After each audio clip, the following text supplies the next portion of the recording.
नवी मुंबई व रायगड जिल्ह्यातील ताज्या बातम्या आणि घडामोडींसाठी सबस्क्राईब करा वादळवारा लाईव्ह चॅनल आणि दाबा बेल आयकॉन।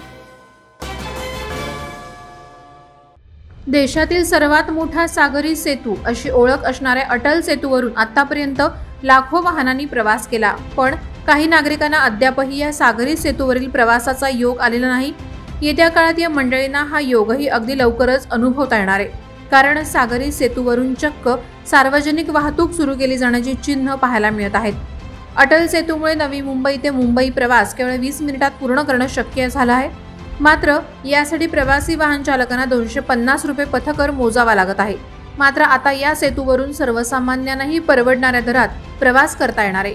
अटल सेतूवरून बेस्टची S145 ही बस प्रवास करणार आहे। चलो ॲपवर या संदर्भातील माहिती उपलब्ध असेल।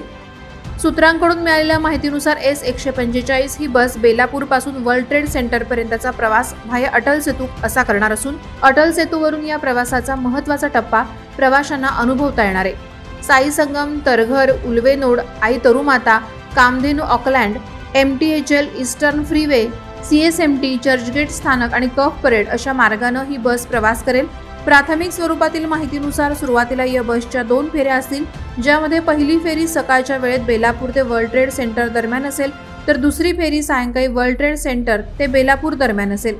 बेस्टकडून या प्रवासासाठीची चाचणी फेरी सुद्धा यशस्वीरित्या पार पडली आहे, ज्यानंतर आता उत्तमोत्तम प्रवास मार्ग आणि बस भाडं यावर बेस्टच्या वतीनं विचार विनिमय सुरू असल्याचं कळत आहे।